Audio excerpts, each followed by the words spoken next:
दर्शकगण, श्रोतागण, भाई और बहनों, मातृशक्ति को नमन। चैनल 24+ न्यूज़ के खास, मन को लुभाने वाला, चित्त की शुद्धि करने वाला, मानसिक शांति देने वाला, स्वास्थ्य के नए नए टिप्स देने वाला, जीवन को नई दिशा देने वाला और व्यक्तित्व विकास करने वाला, और हम किस तरीके से समाज में आगे बढ़े हैं उसके बारे में बताने वाला, सभी दिशाओं के अंदर ज्ञान देने वाला पुनरुत्थान कार्यक्रम में आप सभी का हार्दिक स्वागत है, अभिनंदन है, सत्कार है। पुनरुत्थान के अंदर हम प्रतिदिन नए नए विषयों के साथ में प्रवेश करते हैं और हर विषय हमें कुछ न कुछ जीवन निर्माण के बारे में नया नया विषय, नई नई दिशा, नया नया टिप्स देते हैं। उसी क्रम में आज हम एक दार्शनिक विषय को लेकर के आपके सामने उपस्थित हुए हैं।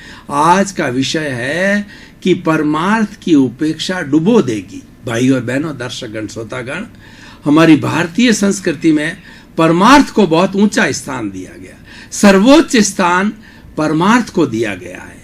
मनुष्य के अंदर 3 तरह की चेतना होती है, एक स्वार्थ की चेतना, दूसरा परार्थ की चेतना और तीसरा परमार्थ की चेतना। स्वार्थ की तीनों चेतना अपनी जगह सही है, लेकिन आदमी को विकास करना चाहिए। एक चेतना से दूसरी चेतना में ऊर्ध्वगमन करना चाहिए, दूसरी से तीसरी चेतना में ऊर्ध्वगमन करना चाहिए। पहले स्वार्थ की चेतना, मनुष्य का शरीर होता है, उसका परिवार होता है, उसके बाल बच्चे होते हैं, उसके माँ बाप होते हैं, उसका राज्य होता है, उसका समाज होता है, उसका देश होता है। तो उसके लिए उसको आजीविका कमानी पड़ती है, स्वार्थ रखना पड़ता है। बुरा नहीं है, लेकिन एक स्वार्थ वह बुरा होता है। कौन सा? जो ये मानसिकता रखता है, मैंने पिया, मेरे बैल ने पिया, कुआं ढहे तो ढहे। एब्सोल्यूट स्वार्थ की बात करता है या सोचता है कि सिर्फ मेरा भला हो, मैंने ऐश आराम किया, बस यहीं तक सीमित होता है। अब इससे ज्यादा विकास की जो चेतना है वो परार्थ की चेतना है। परार्थ की चेतना क्या कहती है? Live and let others live. जियो और जीने दो। मैं भी खुश रहूं, पड़ोसी भी खुश रहे, समाज के लोग खुश रहे, संपूर्ण मानव जाति खुश रहे। ये परार्थ की चेतना है, ये मध्यस्थ चेतना है और ये चेतना अच्छी है।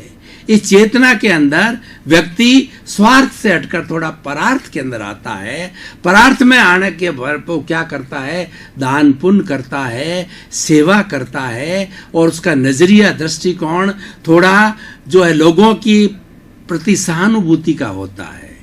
अब तीसरी जो आज का विषय है, परमार्थ की चेतना, ये सर्वोत्कृष्ट चेतना होती है और इस चेतना के अंदर जीने वाला, इस चेतना के अंदर आने वाला, वो अपने शरीर का, अपने परिवार का सब कुछ त्याग करके वसुधैव कुटुंबकम का सदस्य बन जाता है। वो संत हो जाता है, वह सन्यासी हो जाता है और वह साधक हो जाता है।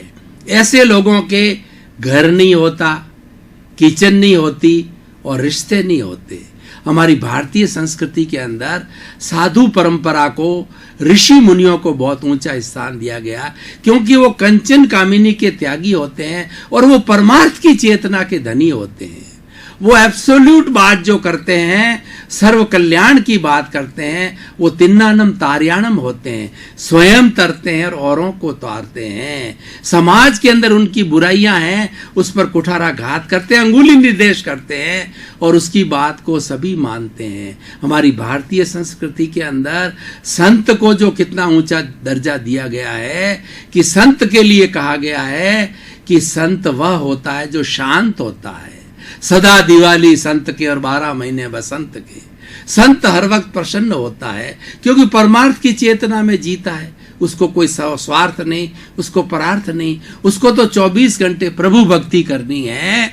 और कोई आए दिशा निर्देश लेने के लिए, सत्संग करने के लिए, समाज सुधार के लिए तो प्रयास करता, नहीं आए तो अपनी प्रभु भक्ति के अंदर लगा रहता है। और हमारी देखिए भारतीय संस्कृति परंपरा के अंदर संत को सर्वोच्च स्थान है। चाहे भारत का राष्ट्रपति हो, चाहे कुबेरपति हो, चाहे प्रधानमंत्री हो, चाहे बड़ा विद्वान हो, चाहे बड़े से बड़ा व्यक्ति हो, वो सबसे पहले संत के जो चरणों के अंदर प्रणाम करेगा, अपने जो है अभिव्यक्ति चरणों में देगा, वह समर्पण करेगा, क्योंकि वो परमार्थ के धनी हैं, वो परमार्थ की चेतने वाले हैं। तो अब ये आज का हमारा विषय है कि परमार्थ की चेतना जो है वो न रखने से तो हम डूब सकते हैं। तो परमार्थ की चेतना पर ध्यान न देने से हम डूब सकते हैं। कहना करती है कि हमारे समाज के अंदर मूल्य अच्छे रखने हैं, अगर समाज को त्यागमय रखना है, समाज को प्रेममय रखना है और समाज के अंदर सब तरीके के अच्छे अच्छे मूल्यों की स्थापना करनी है, तो परमार्थ की चेतना को जो है हमें जिंदा रखना होगा। इसके हम पैरेलल के अंदर चलता हूं तो 3 तरह की आत्मा कही गई है, एक बहिरात्मा, एक अंतरात्मा और एक परमात्मा। बहिरात्मा कौन सी होती है? Eat drink and B Mary, खाओ पियो मौज करो मजे करो और 5 इंद्रियों के सुख को भोगो, अच्छे बंगले, अच्छी गाड़ियां, अच्छा खाना, ऐश करो, मौज करो, घूमो फिरो, इंद्रिय सुख लेता है। वह व्यक्ति बहिरात्मा होता है, बाहर भटकता है। एक दूसरी चेतना होती है अंतरात्मा की चेतना। जो व्यक्ति अंतरात्मा वाला होता है वो भीतर झांकता है और भीतर झांक करके उस आत्मा के खजाने को, आत्मज्ञान के खजाने को ढूंढता है और ढूंढ करके वहां पर ये नॉलेज प्राप्त करता है कि जैसी मेरी आत्मा है, 84 लाख जीवा योनि की आत्मा जो है वैसी की से है। वो आत्मतुल्ला के सिद्धांत पे आ जाता है। वो किसी भी प्राणी को दुख नहीं देता। मनुष्य को दुख देना तो बहुत बड़ी बात है। चींटी, कीड़े मकोड़े, चूहे, पशु पक्षी, पेड़, सबको आत्मवत समझता है और उसकी फीलिंग ऐसी हो जाती है कि इसके भीतर भी मेरी तरह शुद्ध आत्मा विराजमान है। वो अनावश्यक पेड़ नहीं काटेगा, जंगल नहीं काटेगा, जहां पर ज्यादा चींटियां हैं वहां पर कोई आग या अग्नि या वो किसी तरीके से उनकी हत्या हो जाए उससे वो बचता रहेगा, क्यों? उसको नॉलेज है। जो व्यक्ति जो बहिरात्मा है उसको इस चीज का ध्यान ही नहीं है कि अंतरात्मा क्या होती है, हिंसा क्या होती है, अहिंसा क्या होती है। और तीसरी होती परमात्मा।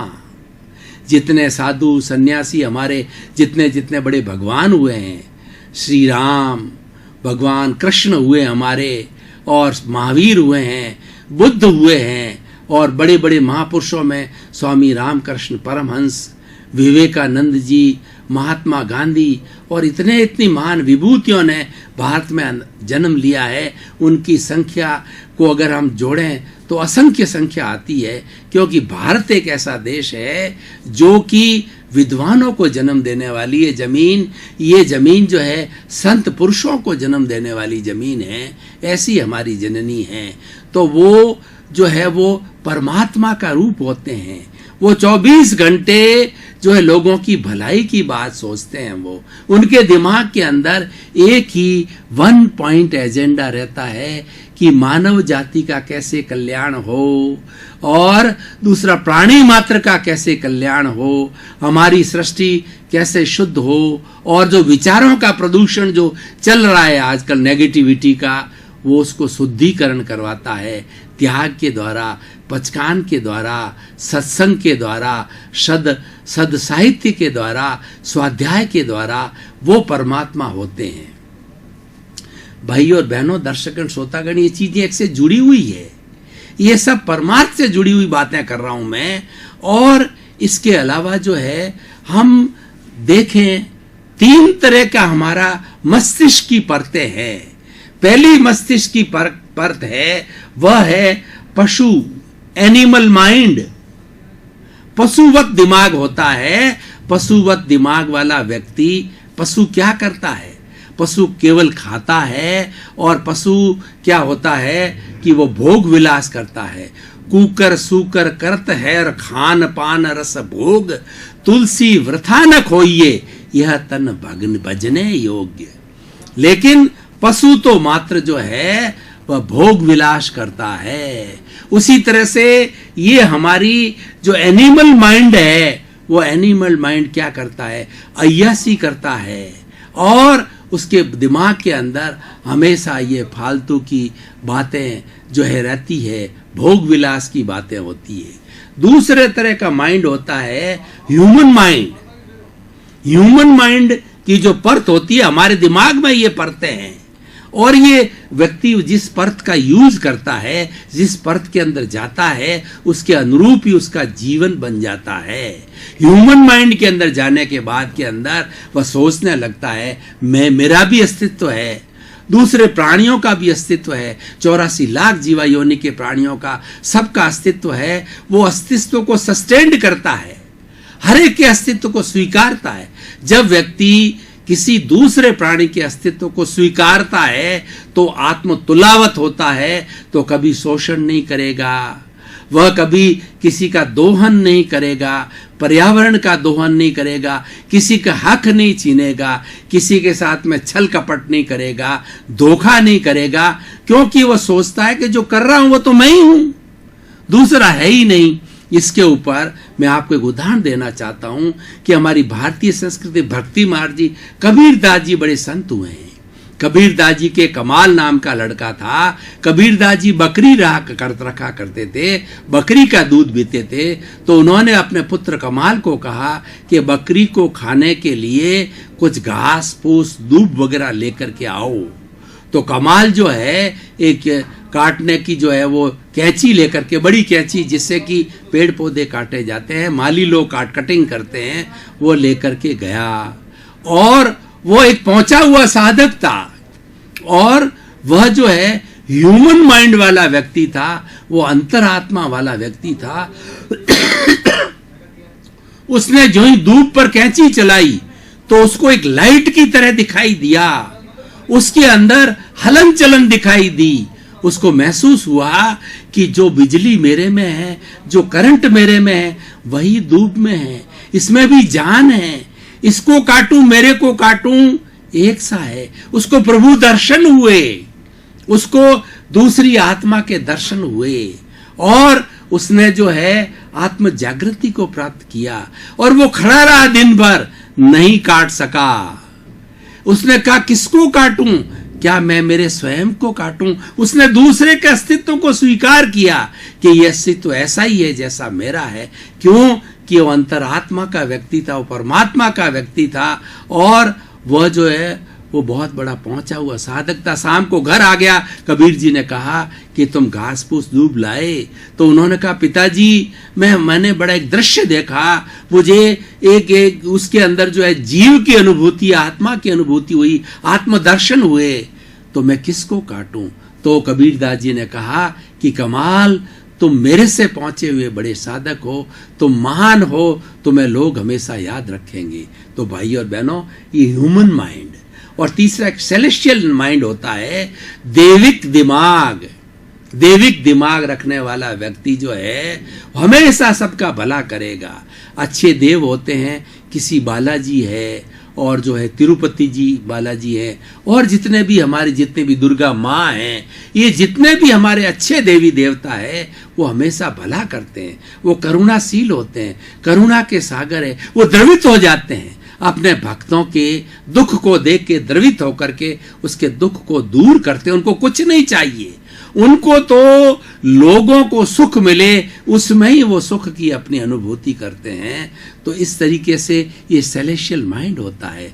तो भाई और बहनों, अपन 3 सिमिलर उदाहरण के द्वारा ये माना कि परमार्थ की जो चेतना होती है एक महान चेतना होती है। अब समय की अल्पता को देखते हुए हमारी जो पुनरुत्थान कार्यक्रम की परंपरा है, हर एपिसोड को हम कसौटी पर कसते हैं। जिस तरीके से सुनार सोने को कसौटी पे कसता है, उसी तरह से पुनरुत्थान कार्यक्रम के हर एपिसोड को कसौटी पर कसते हैं कि ये इसकी आज के अंदर उपयोगिता है कि नहीं। इतना बताया जा रहा है, क्या उपयोगिता है, क्या प्रासंगिकता है, क्या रिलीवेंस है, ये लोगों का भला करने वाला है कि नहीं। तो भाई और बहनों, दर्शकगण, श्रोतागण, मैं ये कहना चाह रहा हूं कि अगर 7 अरब की जनसंख्या, ये तीनों चेतना में से दूसरी तीसरी चेतना बहुत कठिन है, लेकिन वो लक्ष्य रहना चाहिए।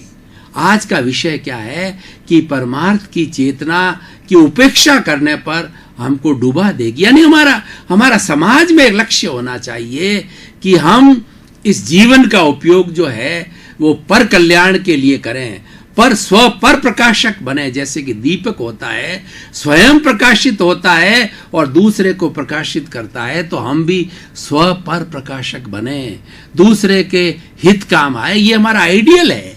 अगर हम उस तक नहीं पहुंच सकते हैं तो कम से कम हमें परार्थ की चेतना में तो रहना ही चाहिए। इस एपिसोड का जो है ये लक्षण है। और आज का सिनेरियो को देखें तो आज हमारी सोसाइटी में क्या हो रहा है, आज विश्व के अंदर क्या हो रहा है। आज विश्व जो है प्राइवेटाइजेशन, ग्लोबलाइजेशन और जो है उसके बाद के अंदर जो है आज ये बड़ा जो वैज्ञानिक विषय बन गया है।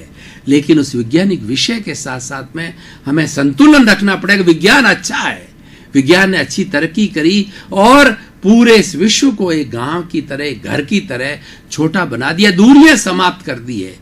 लेकिन प्रश्न यह है कि दूरियां समाप्त होगी, हम करीब आ गए, लेकिन हमारे हृदय करीब आए कि नहीं आए, हमारी मानसिकता करीब आए कि नहीं आए, हम एक से दूसरे व्यक्ति को चाहते हैं कि नहीं चाहते हैं, उसके प्रति हमारा द्वेष तो नहीं है, उसके प्रति हमारी घृणा तो नहीं है, क्या हम उसके साथ में रह सकते हैं, हम शांतिपूर्ण से अस्तित्व रह सकते हैं। परमार्थ की चेतना हमें यही कहती है कि सभी शांतिपूर्ण से अस्तित्व के साथ रहो।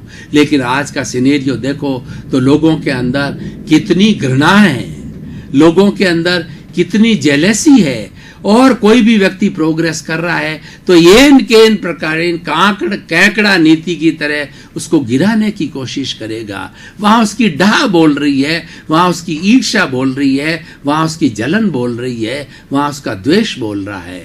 तो आज का एपिसोड ये कहता है इसको हटाइए, ये बुराइयां हैं, आप भी आगे बढ़िए।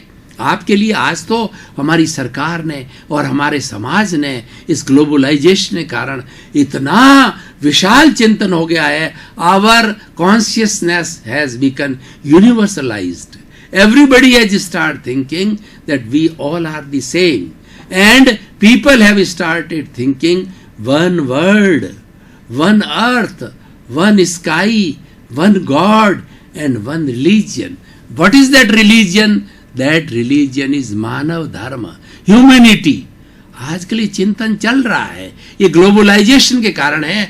बहुत सी संस्कृतियां जब आपस के अंदर मिली और उन संस्कृतियों का निष्कर्ष आया कि प्रेम बड़ी चीज है, सहानुभूति अच्छा है, हमारे मानवीय मूल्य है, ये हमारे में आने चाहिए और हम शांतिपूर्ण सभी साथ मिलकर के रहें। पर आज का सिनेरियो ये बिगड़ रहा है, उसके लिए ये एपिसोड रखा गया है। और इस एपिसोड के माध्यम से हम 7 अरब की जनसंख्या तक अपना मैसेज भेजना चाहते हैं कि सभी अपने अपने अहंकार को त्याग करके, अपने द्वेष को त्याग करके, और हम मानव हैं, दूसरे भी मानव है, सर्वोदय के सिद्धांत पर आए। सर्वोदय का सिद्धांत महात्मा गांधी ने दिया था। उसका क्या था कि सबका उदय हो।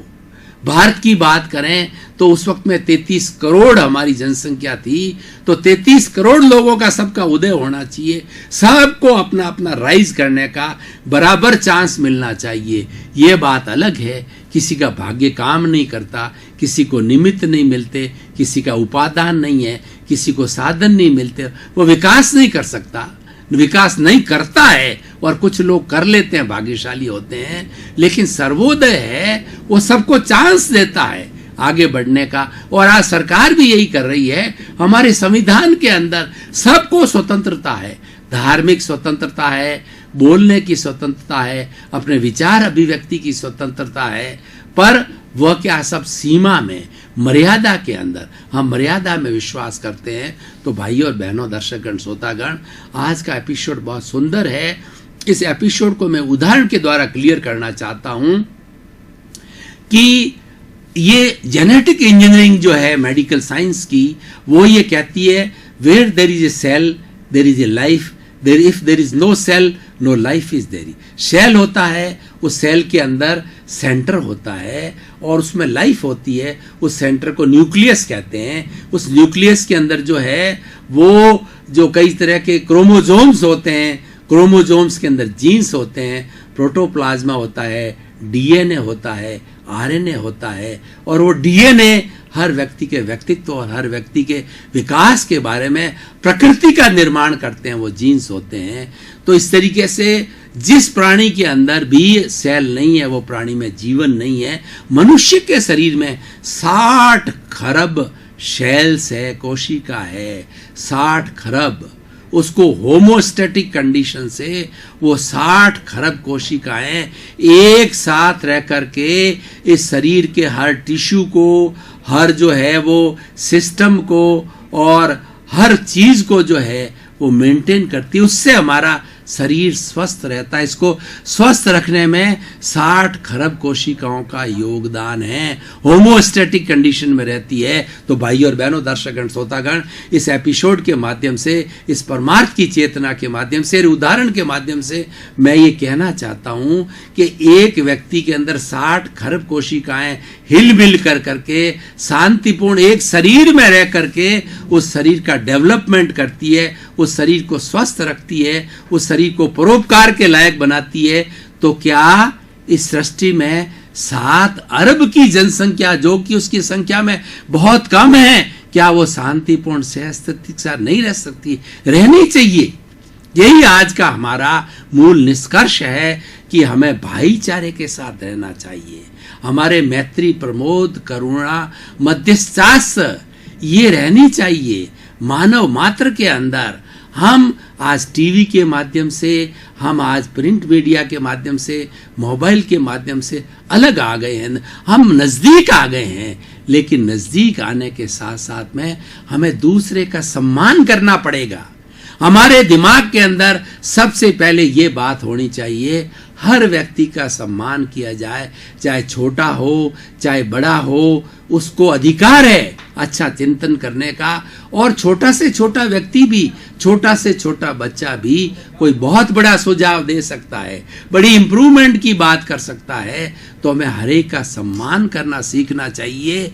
यही आज के एपिसोड की बात है कि अगर हम परमार्थ की चेतना को ऊंचा स्थान देंगे, जो कि हमारी भारतीय संस्कृति में दिया गया है, और वो मूल्य गिर गए हैं। दर्शकगण, श्रोतागण, भाई और बहनों, आपका बहुत बहुत धन्यवाद। आप पुनरुत्थान कार्यक्रम की आत्मा हो, पुनरुत्थान कार्य को संजीवनी दे रहे हो। इसी कारण पुनरुत्थान कार्यक्रम टॉक ऑफ द टाउन बना हुआ है, बहुत प्रसिद्धि को प्राप्त करा है, लोगों में परिवर्तन आ रहा है, लोगों को नए नए टिप्स मिल रहे हैं। हमारा मुख्य उद्देश्य है सर्वे भवन्तु सुखिनः सर्वे भवन्तु निरामया।